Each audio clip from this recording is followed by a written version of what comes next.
right. I'll go ahead and welcome everyone. Thank you so much for joining us today for our Real Estate Hug group here. We're excited to have everyone. We've got a nice presentation. I feel like we've been working hard on it over the last several weeks to put together something that would be valuable to everyone that joined us today. So hopefully you'll get something out of it. Just a couple of things, reminders that if you have any questions, we're going to have some time at the end. We're going to go through a lot of material to get through, so we're going to work through that. And if you have any questions, concerns at the end, we're going to have some time for that. If you think of anything that you want to add, you can put it in the chat. We do have some people that are monitoring that, so you can put it in the chat, and we'll get to those later. And hopefully we'll get Heather and Erin to answer those questions for you. Talk a little bit about kind of what to expect today. We're going to be talking about real estate marketing during a recession, although I don't know that it's officially been called a recession. It's definitely a slowdown, so a recession might be around the corner, but whichever way it is, the real estate market is slowing down. It's not like it was just several months ago. So we're going to talk about how it's important to focus on marketing during these slower times, during a recession, during a slowdown. We're going to talk about the dangers of cutting those marketing budgets and pouring money into something else. And that sometimes marketing is during tough economic times is some of the cheapest marketing that you'll ever do. Then we're going to talk a little bit about how to bridge marketing and sales together, how to align those two teams or things that you do there. And then in the end, we're going to talk about HubSpot, the people that literally put the H in HUG. We're going to talk about how you can use HubSpot and to accomplish some of your real estate marketing goals and find success in that. So hopefully we'll get started in just a second. I want to introduce our presenters. Today we have Heather Park, who is the co-founder and managing partner for Geekly Media. She'll maybe talk a little bit more about herself in just a second. And then Erin Kasmarick, which she is our vice president of marketing fulfillment and also one of our HubSpot ninjas. So she's going to be able to answer a lot of questions today. I hope you're not offended by that, Erin. You should wear it as a badge of honor. So without further ado, I'm going to turn it over to Heather Park, and let's get started. Hi, everybody. Thanks for jumping on with us. I'm not sure if you were here for our little pre-hug chit chat, but we were just talking a little bit about what we're going to be talking about today and you know what we're doing and where we are. Fair warning, I, at least personally, am in a relatively uncontrolled environment, which is new. For a hug presentation, so I apologize if there's any funny noises in the background, but really excited to see everybody today, to speak with you today. We are definitely going to approach this from a little bit of a different perspective. I admittedly struggle significantly with any level of public speaking, including what we're doing right now. So if I don't turn this into a conversation, it's just not going to go well. So this is not going to be a formal presentation by any means, because those are just not my thing. I don't do those very well. But a lot of it's just going to be a back and forth between Erin and I. Erin and I work very closely with all of our clients, but specifically our real estate clients on a regular basis. And these are just conversations that we've had kind of behind the scenes. And we thought, why not? I mean, these are questions that we're getting regularly. These are answers I've typed up in an email more times than I can count, and even made some HubSpot snippets out of it. So we thought, let's just throw this into a little bit more fluid conversation and have this with our larger group. So with that, I'm Heather Park. My husband Michael and I own Geekly Media, and we've been doing this as formerly RentBridge, now Geekly Media. We've been doing this for about 7 years. And we love what we do. It never looks the same. Every day is different. And that's probably why we've stuck with it as long as we have. We're consistently running into challenges and obstacles and just things we need to use HubSpot to overcome. And it's become, HubSpot in and of itself has become a pretty integral part of who we are as an agency and what we do on a regular basis. So that's my story. I'll hand it over to Erin to do a little bit of an intro, and then we'll just dive in if everybody's ready. Yeah, thanks, Heather. Hi, guys. My name is Erin Kasmarick, and I am also a little averse to public speaking.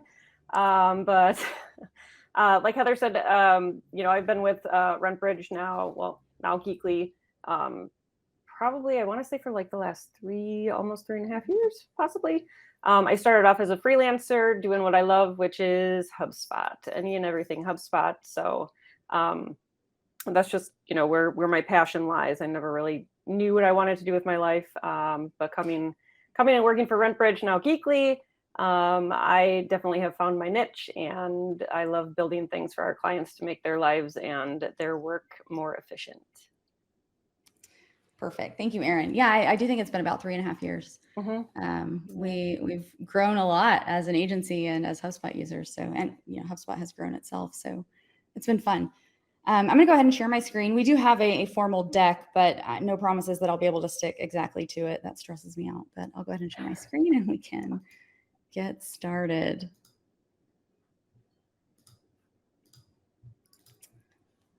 All right. Can everyone see the screen here in the middle, the deck in presentation mode? Okay, perfect.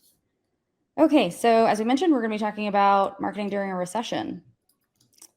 And getting started. We want to talk about why it's important to focus on this and what the downsides are, because having this conversation from the perspective of here's what you need to do is really not the approach that we want to take here. Yes, we would love to guide and advise, but at the end of the day, your business is your own, and we want to give you, as much guidance as we can in our overall experience with how we've handled this with many different clients. And as Rodney mentioned, there are some that would say this is not a recession, and I don't necessarily have an opinion on that per se.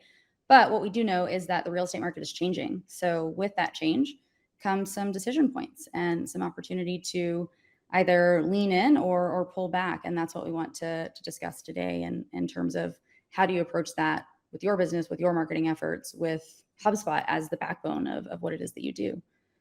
So looking for every opportunity to rise above and push through, looking for every opportunity to increase your efficiencies and close more sales when they come along. And then why HubSpot is a good fit for that and how we can utilize that a little further throughout the process. We'll tell you just a little bit about Geekly Media. As we've referenced already a couple of times, Geekly started as RentBridge, which was primarily a consulting company focused on the single-family residential property management industry. And while that was, all well and good, it was an opportunity for us to meet with clients that were looking to create the same level of automation that we had created for ourselves as property managers. And we really just couldn't find a tool for that. So throughout many different trials and errors and a lot of money looking at a lot of different platforms, we stumbled into HubSpot as the backbone of what we do. So RentBridge, now Geekly, built on top of that a process automation platform that was able to automate the sales and marketing and operations for primarily at the time single-family residential property managers. We since grew into a full-service agency. We service the housing industry is probably a better way to describe it, but still primarily single-family residential property managers and brokerages, just traditional real estate brokerages. We also service the prop tech industry, the SaaS industry as a whole, but for the most part, we're still 80+% in the housing industry. So marketing is crucial during a recession. Of course, again, I want to reference, not everybody agrees that this is a recession. But with that, what do? How do you look at your P&L and see you're suffering a little bit? The budgets are tight. The numbers are not adding up, and you've got to make hard decisions. So is that decision to reduce your marketing efforts, reduce your marketing spend, or is it to look for another opportunity to kind of save along the way? You're going to struggle when you're thinking about your budgets and you're thinking about how tight things are and where you're going to put your resources. Your prospects and your clients are having those same conversations with themselves. So it's a good time to start asking yourself these questions and capitalize on every opportunity that you run across along the way. And we want to just kind of dive into what we're seeing people do, what we're seeing people not do, and what the effects are. We'll have some case studies to go over with you to show you what happens when you do and do not approach it in a certain way. But looking at this from the perspective of not just can you survive, but is there a way to flourish and to thrive through a down market? What is a recession-proof business? This is actually a slide I'll admit I almost had the team take out. I don't like the word recession-proof, and I don't know how anybody else feels about that. If you've, and I'd love to hear in the comments as well, or see in the comments, are you running across people saying that certain industries are recession-proof? I can assure you, up until probably 2020, 2021, property management was looked at like a recession-proof industry. And it's just not. We've proven that. 2021 alone proved that property management is not a recession-proof industry. But typically, when you would look at real estate, everybody's always said, real estate's a great investment. No matter what the market looks like, it's always a great investment. But that doesn't mean that it's always going to look the same. So recession-proof or not, say that 10 times fast. It's something that you have to consider. It's not always going to look tomorrow what it looks like today. So keeping in mind, you have to be nimble. You have to be able to look at the environment around you and make decisions in real time that are good for today, yes, but are also sustainable for tomorrow. If you have looked at and watched the real estate market over the last year to 2 years, it's I hate this word so much these days, but it's unprecedented. It's a completely different world that we live in now than we ever have before. I can assure you, I never dreamed that there would be, 6 figures over asking offers, that there would be no housing available at all, despite neighborhoods popping up on every corner, that there would be an 18-month wait list to build a home in certain areas. And I never would have dreamed that entire, 100+ door portfolios would be sold round after round after round, and that property managers would lose their book of business almost overnight. So again, recession-proof or not, I don't believe in that word really anymore. But it doesn't matter if it's recession-proof or down market or whatever the terminology is. You have to know that it's not always going to look the same every day. So being able to be nimble, being able to look at your business and strategically think, not necessarily planning for every negative. You don't want to, you can what if yourself to death. And my husband, Michael, always says, don't borrow problems from tomorrow. Let's not what if ourselves into, a tizzy, but being prepared. There's a difference in being prepared and looking at it from a strategic perspective and planning for, I guess, the what ifs, the contingencies of if this, then that in a smart and controlled fashion. Because again, you just don't know at all. Again, I can't really see the chat. It's kind of hard in this platform to see everything all at once, and especially on my measly little one screen right now. But I'll stop you if I see anything. If I see any comments come through or anybody that's responding to questions that you're asking, I'll let you know. Looks like everybody's just soaking it in right now. Listening to me ramble. Not at all. Okay. So moving on, wrong one down, hold on. So what happens when marketing stops during a recession? This is, again, I think I mentioned a little bit earlier, we get these questions a lot, and it's not necessarily that a client comes to us and says, hey, what happens when I stop marketing during a recession? No, it's looking for budgets to trim, and it's looking for opportunities to just save a little here and there. And of course, like we've mentioned already, people look at their marketing budgets, usually very early on. Naturally, our goal is to have a conversation that's designed to get to the end goal of the client, not necessarily save the client for our sake, but make sure that the client's thinking through the entire process of what's going to happen based on what decisions they're making and what their thought process is. And I'm not going to say that there's never been a time that this has happened, but if it makes sense for a client to pause marketing, as long as there is a contingency plan in place for what they're going to do next, we have no issue with that at all. We just want to have a data-based conversation, data-oriented conversation. So here's a client out of Atlanta, Georgia. They paused their marketing on June 30th of this year. And I believe when we were having this conversation, we anticipated that it was going to take around 90 to 120 days for them to start to feel that impact. Now, what we were a little bit worried about was whether or not there was another client in that market that was going to try to push into the space once they realized that this client had taken their foot off the gas. I'm going to use 100 different references that only half make sense because I have 3 boys in my house all the time, and most of the time I don't even understand their references. But taking the foot off the gas, put your foot on the brake, whatever. We were concerned that there are large players in this space that could step into this vacancy that we're creating by pausing these marketing efforts.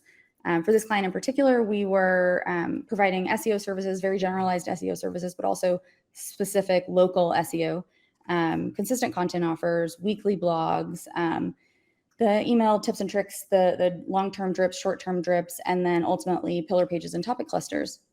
It's a lot of content-oriented effort going on a regular basis. So content is a lot more stable than, you know, paid ads.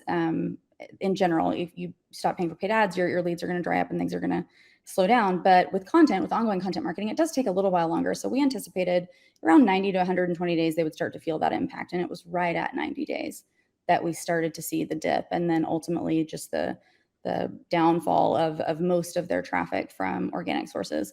And that's not to say that they can't just, you know, pick that right back up, but it was, you know, pretty much within a little leeway. It was pretty much exactly what we were expecting. Unfortunately, what we were a little bit concerned about was another client stepping in. And that's exactly what happened. A large player in the market did what we're advising and kind of increased their efforts in that capacity, and has taken over for the most part, most of the top half of page one, in fact. But this is, like I said, something that they can pick back up as soon as they're ready. It's something that we're here for and ready for, and honestly create our own plans for how are we going to bridge the gap when the client comes back. That's something that selfishly on our end, we're always looking at because we want to be prepared for that. When a client comes back and things have played out like we were worried that they would, that we have a plan in place that we can go ahead and boost those results a little more quickly. This is another client out of Atlanta. Again, large market, very heavy players in this space. Very similar services that we were providing for this client. So ongoing SEO, more traditional content offers based on the brokerage and a property management company. The email sequences, long-term drips, short-term drips, the topic clusters, and then some pretty heavy social as well. This took about 60 days. We were anticipating 90 to 120 again, and it took about 60 days for this dip to be experienced. So unfortunately, that one may be a little bit tougher to come back from because there wasn't as long of a history of that success as there was with the other client. But at the end of the day, we're putting a plan in place for that as well, and definitely want to help them get back on top as soon as they're ready to go. Heather, there are some people are commenting on, I was going to say, just people are commenting on the chart, just saying that it is kind of heartbreaking to see those numbers drop. And you were talking about budgets getting cut and those types of things. A lot of times the marketing budget gets cut because it's hard to see a direct correlation to what's happening there. But you can see that there are things that are happening behind the scenes from these charts, and that there is a reason. I think you're going to have some good news here on this next chart, so we'll wait for that. Yes. Talk about heartbreaking. You know, as an agency, I will openly admit we may get a little too involved, too invested in our clients' businesses, and often know their data better than they do in most scenarios. And so we look at these wins along the way as our wins too, which means the losses are ours. And even though we're not necessarily contributing to these marketing efforts anymore, it very much feels like our effort is just slipping a little bit. So not going to say that we haven't had those conversations internally at least once a week, but yes, it's a reality. It's hard to watch for sure. This client, however, based out of Seattle, Washington, this client has been with us going on 4 years, and they haven't always heeded our advice to the degree that they do now.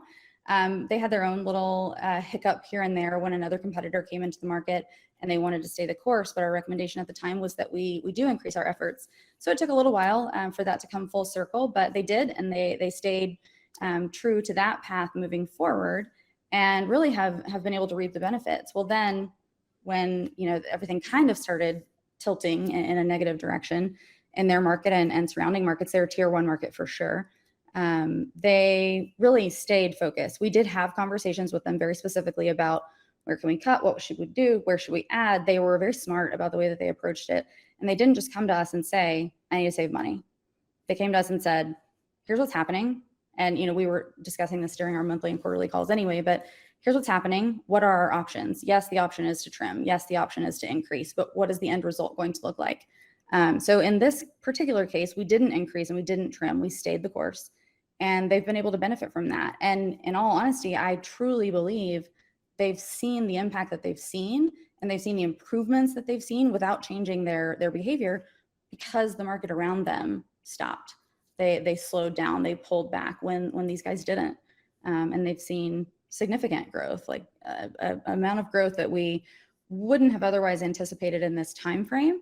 But fortunately, we were able to benefit from people doing exactly what we showed you on the previous 2 slides. And then this is another client. This market in and of itself is a very different market. It's kind of a different world sometimes when you look at the real estate industry as a whole in the Detroit, Michigan area. We see a lot here that really just takes a lot of digging and a lot of research. It does not behave like similar markets, similar in size, similar in demographics. It's just its own little world out there. And so we didn't know what to anticipate at all. So we, again, in this client's case, we didn't recommend increasing. We didn't recommend trimming. We recommended let's watch it. Let's watch and see if we continue down this path and continue doing the same thing that we've been doing. What are the impacts going to be? Fortunately, it didn't take very long at all for us to see that it was going to be a similar scenario to what we experienced in Seattle. We're going to see those improvements because other people were pulling back. But at the end of the day, it's very similar circumstances, very similar service offerings, and thankfully in this case, similar results as well. Okay, so marketing differently during a recession. We've talked a lot about staying the course or trimming back or improving or adding in, however you want to approach it. Whether you change what you're doing or not, the market has changed. So the impact and the result and the response that you're going to get from people is going to be a little bit different. I want to pause here for just a second. Is there, nope. Okay. Sorry. We were having a little bit of a feedback here. So looking at the way that you're approaching this, Erin and I were talking right before this and planning for this call, the relationship that you have with yourself and your own sales efforts and the relationship that you have with your prospect as you're walking into these sales conversations has to change. Every salesperson, if they're doing their job, is going to want to close every deal that crosses their plate. Of course, they're salespeople. That's what they do. It's what we do. I'm a salesperson. That's my role in our agency is I'm in sales. So you walk into every call, of course, wanting to close that deal. Well, when we hit these tougher times, when we're having different conversations about people wanting, sure, they want help. You're talking to a prospect that wants whatever service it is that you provide, or they want your help in general, but they're coming into this conversation from a little bit of a different frame of mind. They're looking for maybe a little bit better deal than they otherwise would have been looking for previously. Looking at sales, I was diving into sales as the next slide. Actually, I'll go ahead and share my screen again. All right, can everybody see my screen? Yep. Okay, so marketing differently during a recession, and I'm quite certain I talked for another at least 2 minutes after this, so I apologize. But these are conversations that I'm having with salespeople these days about the struggles that their prospects are running into and the difference in the feel of the sales relationship today versus, before the economy took its most recent turn. And naturally, since 2020, since COVID, things have continued to change. We've run into new and different obstacles over and over again. But this latest one, specifically kind of narrowing it down to the change in the economy and the dip in the economy. What I like to encourage people is, yes, you're a salesperson. You want to close every deal that you run into, but at the end of the day, you might not be able to. And that doesn't necessarily mean that that's a loss. That could mean it's an opportunity for a different kind of win. And that different kind of win might just be making that contact, might just be leaving them with a great impression. They're an opportunity that's in front of you, sure, but they may not be a great fit for you today. So looking at it from the perspective of what is the win that I can get here? Is the win just providing them with the information that they needed in a helpful and informative and friendly fashion? Is the win getting a referral from them? Is the win having them leave me a review so that my Google My Business ratings are improving over time, and at least people that maybe aren't even buying from me are still having that great experience? So focusing on getting the sale, I'm going to close the deal in this environment may not work right now. And of course, again, you're a salesperson. You've got to close deals. You've got to make sales. You've got to hit your numbers. You've got to do all these things. But you need to prepare yourself mentally for the fact that you're going to be running into people that are in a different mindset than they were before. Their business may be suffering. Their paycheck may be suffering. Their world may look different than it did the last time you had a conversation with a very similar style of prospect. So just kind of keeping that in mind. And Erin, I was about to jump to you and ask, we're going to dive into sales enablement here in just a second to help streamline and optimize and keep everything on track with respect to your sales processes. But I'd love to hear from you in just a minute about how things feel differently today with your sales prospects than they did in the past. In the past of let's call it before 2020, before COVID, considering, you know, everything that's happened between now and then. How have salespeople presented to you differently than they did before?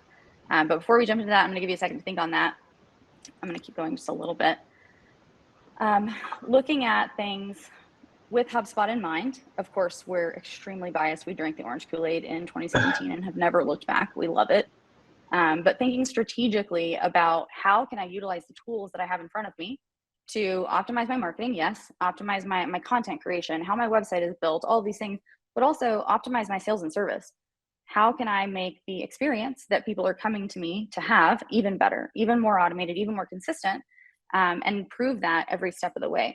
When you're in an environment where things are slow, things are down, it's no longer a game of, and this is a football reference that I don't understand, so forgive me, but I think it's a football reference, that it's no longer a game of feet or miles or however you describe it. It's a game of inches. It's gaining a little bit here and a little bit there, but looking to optimize every aspect of the process to get that larger win in the long run and get that scale and that economy of scale and that long-term improvement in small steps along the way. So looking to improve every stage of the process. So I'm going to pause there and I'm going to kick this over to Erin. Erin, I'd love to hear, again, mainly focusing on sales for sales enablement purposes, but also talking about the service side of things. How are people different today? How are they coming to you with different struggles today than they did when we were running sales enablement programs back in 2019? Yeah, I think it's more now about, more about the data, where things are coming from, where are the leads coming from? Where should I focus my marketing efforts? Where are the sources that I'm not particularly closing the most leads from? It's really become more of an information gathering situation now, much more so than it was in the past. The other thing they're looking for is to make their sales process a lot more efficient. So just by, automating follow-up so that the sales team doesn't have to do that, if they're trying to get in contact with a lead, making sure that tasks are assigned to their sales reps who are on the road and making sure that, every piece of the sales process is being followed. So really just that consistency in the overall process and automating it to make it a lot more efficient, and, a lot to save the sales reps a lot more time. Yep. One of the things that I've noticed that I find very interesting, and it's not that this didn't exist in the past, but I have seen it become a lot more prevalent these days, is knowing the reason for the why not. A lot of people have always focused on, where did my good leads come from? Where did my deals come from that I did close? Where did things go well? And we've always had those very particular, very data conscious people that did want to know where the bad leads were coming from, where the deals were falling apart, where they would lose them through the sales process. But these days, we're seeing that more and more, where people want to know not only why did we lose them? Sure, that's important, but where did we lose them? Where in the sales process did they drop out? And what was the why behind that? So I'm seeing a lot more requests for, charts and reports that are stipulating at what stage in the sales process through the sales funnel, at the attempted contact stage, was it at, contract review? Was it at the follow-up call, or was it post-discovery? Does that mean that there's something going on in my discovery process that I need to hone in or smooth out a little bit? Or are my contracts too complicated? Am I sending contracts to people that have said, yes, I want a contract, and then those contracts are not closing? We as an agency years ago started seeing the same thing. And I had to ask myself, are we sending out contracts too early? Are we sending out contracts to people that really just aren't ready, even though maybe they say they're ready? They're not in the sales process. It hasn't been informative enough. There hasn't been enough information granted to them to warrant the sending of a contract yet. And yet they said it, so I'm sending it. Is that the scenario? Or are the contracts just impossible to understand? And once they get through it, they don't want to have a conversation about it, or they feel like it's boxing them in too much and they don't want to have to negotiate that. So they're falling out of the sales process. They're falling out of the pipeline. There's a lot of different whys behind that, but unless you're asking that question, how are you going to know? So I have seen that as a big uptick in those kinds of requests over the last, call it 6 months to a year. And I find it very interesting in both traditional brokerage and commercial real estate as well, in property management. And what you find is that regionally, at least, maybe not market by market, but regionally, those whys, those reasons are typically trending at the very least. And again, there's probably a lot of reasons for that, but the fact that we can know that information now is definitely something that's different. That's a different experience than we had in the past. The other thing that I'm noticing for salespeople in particular is, and actually I think Jennifer Nixon said it earlier, leads are exhausted. The ones you get have been through many offers already, have been outbid, limited availability. I'm assuming she's referencing, people that are trying to buy a house. That same experience is across the board. So because of the existence of automation, because of all these tools that are available to everyone, we find that salespeople are automating things maybe too much, or maybe in a fashion that goes too quickly or is too aggressive or something along those lines. But what I've seen lately, and I'm a big fan of this, is, it sounds silly, but the use of video, sure, the use of video, but the use of video in the right places, meaning I'm trying to get a hold of you, or even before that, I'm trying to get you to fill out a form on my website. How about I put a video right beside that form and say, here's what's going to happen next. If you fill out this form, guess what I'm not going to do? I'm not going to call you 15 times in the next 3 days. I'm not going to call you every day for the next 6 weeks. I'm not going to do all of those things. What I am going to do is send you a link and invite you to schedule a call with me on your terms, on your time, at your convenience. Managing expectations that way. I've seen a lot of requests for things like that.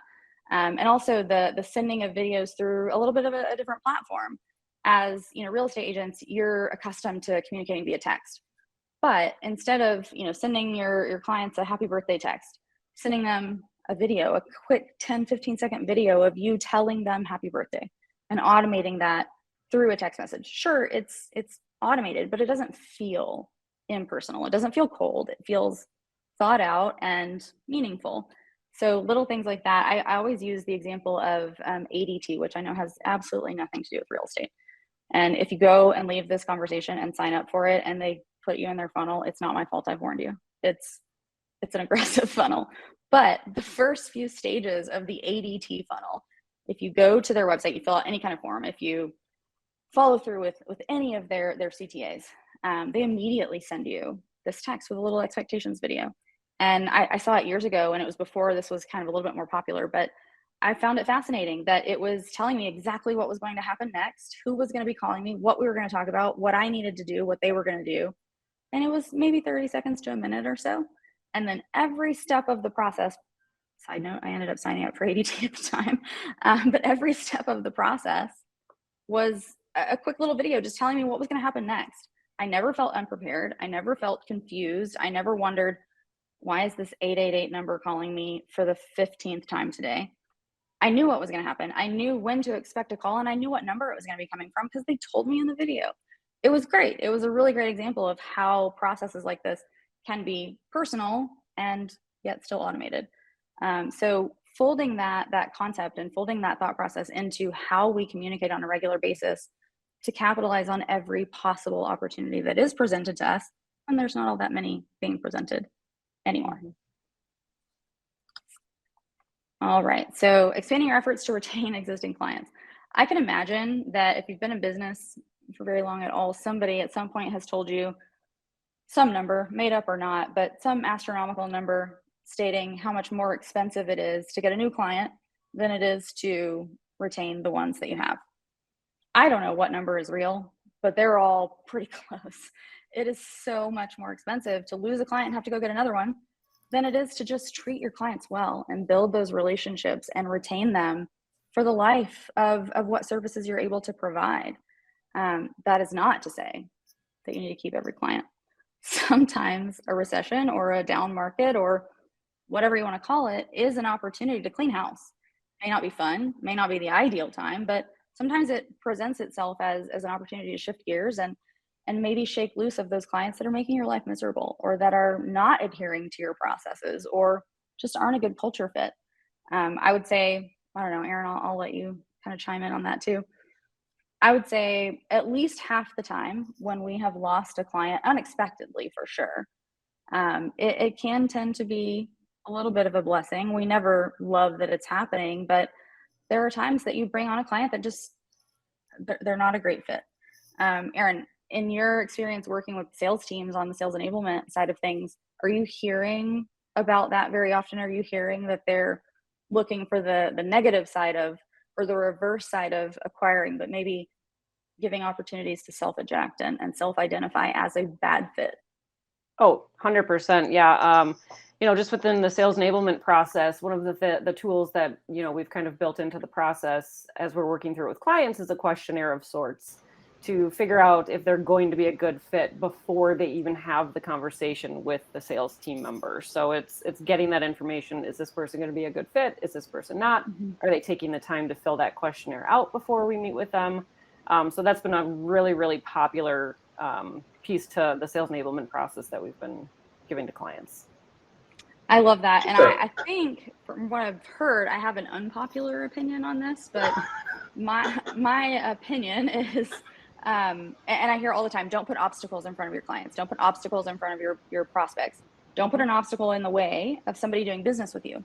However, if you're a real estate agent, particularly a solo agent, or if you're a sole operator on the PM side, or if you're a Geekly Media salesperson and you're the entire sales team, you have to think through where your time is best spent.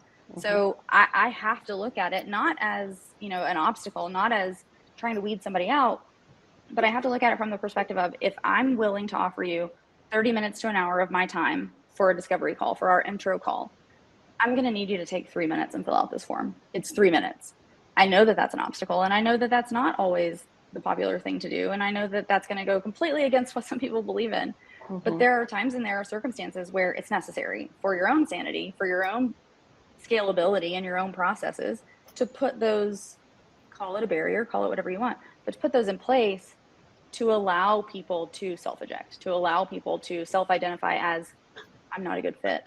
I'll make a property management reference here, because I do run into this one quite often. We have, and not just, single family residential property managers, but commercial managers as well. We have people come and say, I don't want those clients, here's your ideal client persona, your ideal client avatar, your buyer persona, whatever you want to call it. I don't want those people that are going to micromanage. Great. No problem. Most people don't. That's, you're a professional for a reason, and you want to be able to be allowed to do your job and provide the service that you've offered to provide, and do it well. Having somebody micromanage every step of the process is not ideal. So you don't want those people that are going to micromanage. Okay, let's put a process in place. Let's call it a questionnaire, call it a video series, call it, I don't know, anything you want to do, any sort of requirement that you want to put in place. I think Marcus Sheridan calls it assignment selling or something along those lines. But a requirement for them to do something for you before you're willing to do something for them. And it's not to drive a wedge. It's not to run people off. It's to make sure before you've invested that time and before they've invested that time, make sure that you at least stand a chance of being a good fit for one another. That is definitely something these days that I'm seeing more often than not, that people want that opportunity to put a filter. We'll call it a filter in place. Yes, Rodney, go ahead. Heather, there's about 5 or 10 minutes left before we get to the Q&A session. So I was just letting everybody know, if you do have a question at this point, now's a good time to go ahead and throw it in the chat so that we can get to it later. And we'll have about, 5 to 10 minutes, hopefully, after we get through all this content, the rest of the content, and try to answer those questions for you before we go. Okay, I'm going to speed things up just a little bit, because I'm clearly doing a terrible job of pacing myself, and we have not made it all that far. So I'm going to go a little more quickly. We're going to send everybody this deck, by the way. You're going to have access to this. So if I do not finish, which the odds are very good that I do not, we'll send it over and everybody can review it. And if we don't get very much further and we've got half the deck left, then we can always do a version 2 of this and wrap that up. So using your time wisely.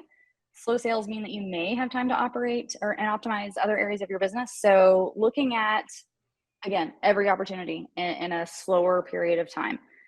I can't imagine anybody actually saying this out loud, that they have spare time, especially if you're a business owner and you're neck deep in it all day long. If you're a real estate agent, I can imagine you're running around constantly. But if it is a slow market, these are prime opportunities to go ahead and tackle some of these more administrative or just time intensive things that you haven't had time to get to recently. So looking at your website and optimizing it for search engine purposes, looking at, what keywords are you focusing on? What are you chasing? And should you still be chasing those? Creating content on a consistent basis, making sure your CRM has good hygiene. It's set up in the right way to field the leads in the correct way, to manage your contact database in the correct way. And if not, fixing that, taking this opportunity to really dive in and fix that. Maximizing your online marketing efforts. So digital marketing as a whole has many different avenues that you can go down, but looking at it from the perspective of the cheapest version of this marketing that you can tackle during slower times. That's going to come back mostly to the content marketing, content repurposing, on-site optimization, off-site optimization, referral-based marketing, things along those lines. But nothing matters unless you're tracking it. It doesn't matter how much work you put into it, and it doesn't matter if it's working or not. It doesn't matter if you're feeling the effects of it or not. If you can't speak to the data, if you can't speak to the results of it and know for sure, this is what I did and this is what happened as a result of it, you're not going to be able to scale that long term. You may get a win in the short term, but scaling that long term and being able to reproduce those efforts and those results really just isn't going to happen unless you have the ability to track it and manage that on the monitoring side of things. Why focus on online marketing? This is one I'm going to skip over, that mainly just for the sake of time, but it is some very interesting stats here to look at. There's a reason why we do what we do and why we do it the way that we do it. Building again, I don't believe in the word recession proof, but building a business that is sustainable, that can withstand the ebbs and flows of different environments, different markets, and different economic climates. That's going to fall back on primarily SEO, but also some, I believe in pay-per-click advertising in a little bit of a different approach than most people. I believe that if you're going to run paid ads, that's great, but you're creating a rented audience unless you have true inbound marketing set in place to catch those leads and nurture them through a marketing and lead nurturing and sales enablement style program. So they can be, PPC paid ads in general can be a very sustainable plan with the right foundation in place. So this is a good time to work through that kind of foundation. Again, sorry, just going a little bit quickly here. I'm not going to talk about each individual hub because, again, sake of time, but I do want everybody to just realize that we use, all the way starting back to the marketing hub, we use every hub of HubSpot for the purposes of serving the real estate industry. And there is not a single hub that isn't extremely beneficial in both traditional real estate, brokerage style real estate, property management, single family residential, multifamily, commercial, but there's not a single client that we have that doesn't benefit from every hub that they offer. So take some time when we send this over to look through this and look at the different opportunities within each hub, because they're all important. They're all critical in terms of building an ecosystem that you can scale long-term. All right, so looking at all of your different strategies and understanding that no matter what you do, this, like my mother, my grandmother, my father, everyone has always said, this too shall pass. This market, this environment, today's economic climate isn't going to be the same tomorrow or the next day or 6 months from now. Being prepared, being nimble, and being able to make those adjustments. And again, preparing yourself for what's coming next, be it good, bad, or otherwise, just being prepared for whatever that next stage is, all boils down to having a firm foundation in place, understanding your market, and having a strategic approach to everything that you do, monitoring, managing, watching those metrics for everything that you do. And of course, embracing automation. There are clients upon clients upon clients that we can show you examples of, real estate specific clients that have been able to grow and scale businesses with substantially lower overhead and less personnel, frankly, through the automation capabilities of HubSpot, the Geekly Media software, the integration between your different software platforms, your transaction management platforms, your financing platforms, your commission payment platform, all of them. They can all integrate to a certain degree and benefit from the automation capabilities that exist within the HubSpot platform. We talked quite a bit about sales enablement, so I'm gonna burn through this pretty quickly, but this is probably, and I'm gonna wrap this slide up and I wanna end on this note because I think it's probably the most important that we'll talk about. And it's kind of a funny little saying, and I think it was actually our HubSpot rep that said this to me the first time, but he asked me, who's making the shovels? We were in, it was when property managers were really suffering in 2021. And as a result, that meant the majority of our clients were really suffering. And so we were having this conversation about what can we do? How can we shift? How can we pivot? How can we help them shift or pivot? What can we do to lessen the burden of what's happening right now? And David asked me, find out who's making the shovels, who is making the shovels in your world, and chase that. What on earth are you talking about? Why are we talking about shovels? What does that even mean? What are you asking me? I don't understand. So he referenced back to, and I'm going to butcher this, guys. So there's an article you can read at the end in the reference material. But he referenced back to the gold rush. And, everybody remembers that, or the stories that are surrounding the gold rush is that, everybody struck it rich. Well, anybody that was really in that world and really chased it, struck it rich. In reality, the people that struck it rich were the ones that made the shovels and the picks and the mining equipment and the pans and all of that, not the people that were searching for gold, because 9 out of 10 of them didn't find anything. But the people that made the shovels won every single time somebody decided to go pan for gold. Okay. Yeah. So I'm not saying change your business model at all. I'm encouraging you to kind of think outside the box and look for things. A great example is a company, I'm sure most of you have heard of them, Renter's Warehouse, back in 2008.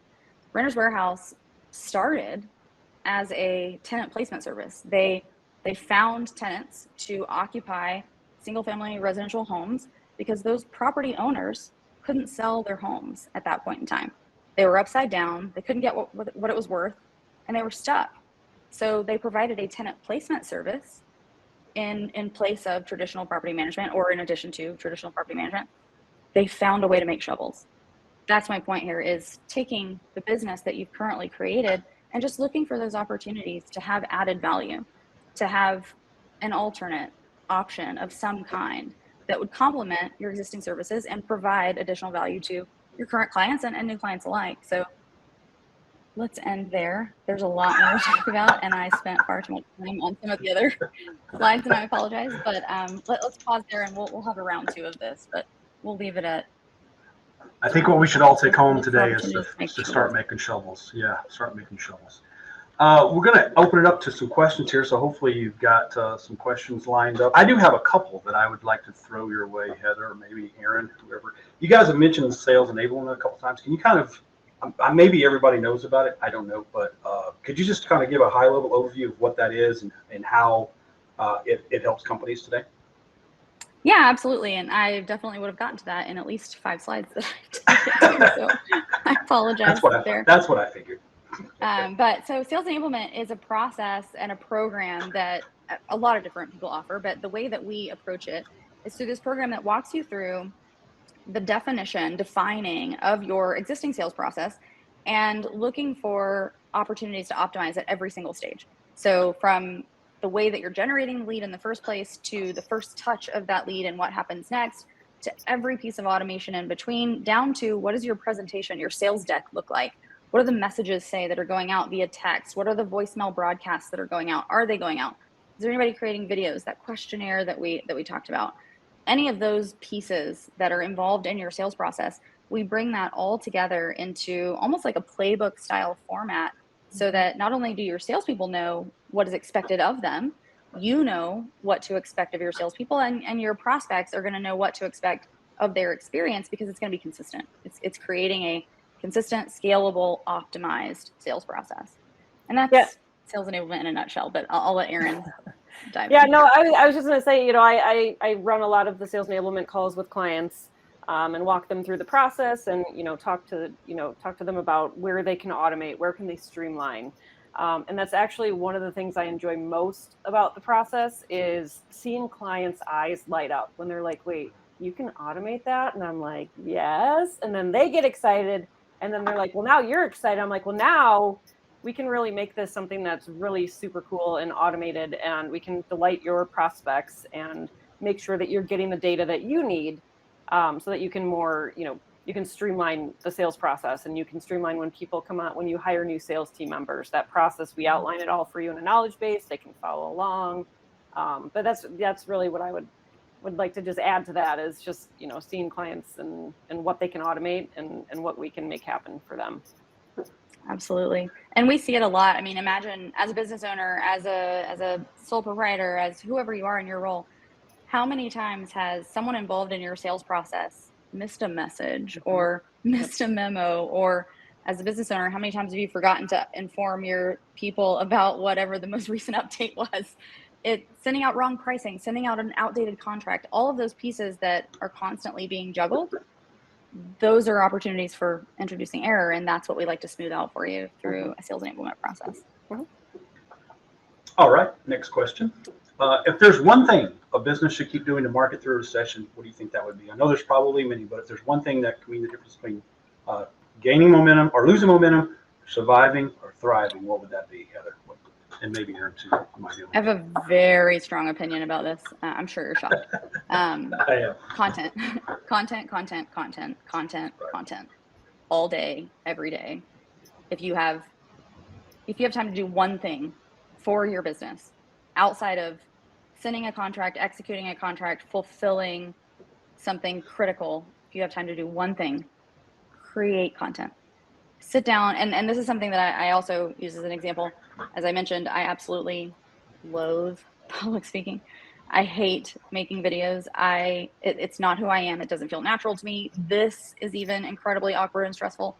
But what I have found is, and I can't even remember where I got this from. I didn't come up with the idea. I saw it on social media somewhere.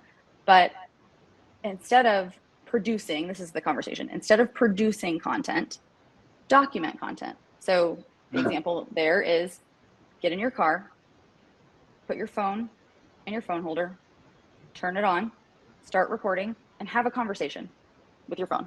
It feels silly, but it's not stressful. It doesn't feel as stressful as trying to sit down and produce a video. I've been able to produce a substantial amount of content since starting to do that, because whatever I'm thinking about, or whatever the topic is that I need to focus on for that day, that week, that month, whatever, I can just think out loud and record that video as I'm driving around. And you don't have the stress of staring into a camera, and you don't stumble as much. And it's just a more conversational approach to it. So however you can get content created, create content. Very good. That's a good point. It's a very, very, I'm sorry, Erin, I'll get to you. No, you're good. It's a way to show authenticity is when you're speaking to that, because you feel more comfortable.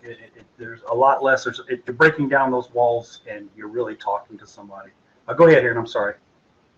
No, I was just going to say, and Rodney is one of our favorite content employees over here at Geekly Media, and he likes to throw out that Giphy for content is fire. So that's become kind of a running thing here at Geekly Media is content. Content is fire. It's all about content. That's right. Well, we're almost done here, but now you've talked about content and the importance of it. What do you think for real estate industry professionals, whether you're a brokerage, a real estate agent yourself, or property management company, investor, what do you think are some content ideas? What are some things that they should look at, or where should they source their content for that would be the most valuable to their potential clients and leads? Oh, I also have a strong opinion about this. It's actually contrary to what most people think when you think of inbound marketing. It's funny, I was having a conversation with HubSpot a few weeks ago, and they asked me a question, and I said, you're not going to like my response, but my response is, I don't think inbound marketing works for real estate anymore. I just don't. Traditional inbound marketing, where you write a blog about a topic, you post the blog about that topic, and then somebody comes and reads that blog and then signs up for a newsletter. That's just not real anymore. So creating this trusted advisor through the face of a company isn't the same game as it was 5 years ago, 10 years ago. So my best advice to agents and property managers and even property management companies, your company, sure, that name can be the brand that people associate with, but your brand is not going to become the trusted advisor.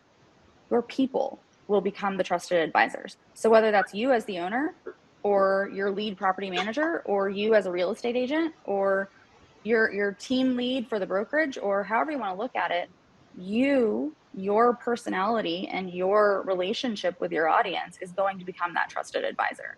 So people are not, especially people looking to buy a house or sell a house, I'm sorry, they're just not Googling things about how to buy or sell their house for the most part. Occasionally they do, sure, but that's not how they find their agent.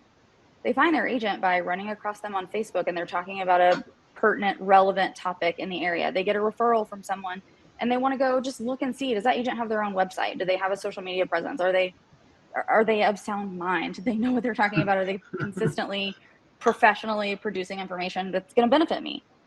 Those are the interactions. Those are the opportunities to create this authority relationship, rather than the brokerage, the brand, the name of the company, that in and of itself, that's more traditional inbound marketing. And if you're a faceless company, if you're Target, if you're Netflix, if you're one of those, sure, traditional inbound marketing is still great. But for these relationship-based businesses, it's just not the same anymore. People don't think like that anymore. They're looking for a person. Yeah, you can be that person. That's your shovel, maybe. So that's about it. Shovel. It's 2:30. Thank you guys so much for joining us today. I think that was all the questions that we had here to throw out your way. Hopefully you've come to this to associate with other people that use HubSpot. If there's anything that we can do, we're at geeklymedia.com. We're also on social channels. Most of them are geekly_media. So we're on Facebook, LinkedIn, Twitter, TikTok. What else? I guess all the major ones. So come see us, ask a question if you need to. All of it. We're all of it. And hopefully we'll have these a little more regularly now and have some more good information for you in the next 3 or 4 months. Anything else, ladies? All right. Thank you, guys. We really appreciate your attention, your time. It looks like everybody hung in until the end, so I really appreciate that. Absolutely. We'd love to follow up with you after this. If you have questions, let us know. But otherwise, we'll send out this this deck, and you'll see a lot more things that we didn't cover. So we'll follow up with that as well. Absolutely. Thank you, everyone. Enjoy the rest of your day. Bye, everybody. Bye-bye.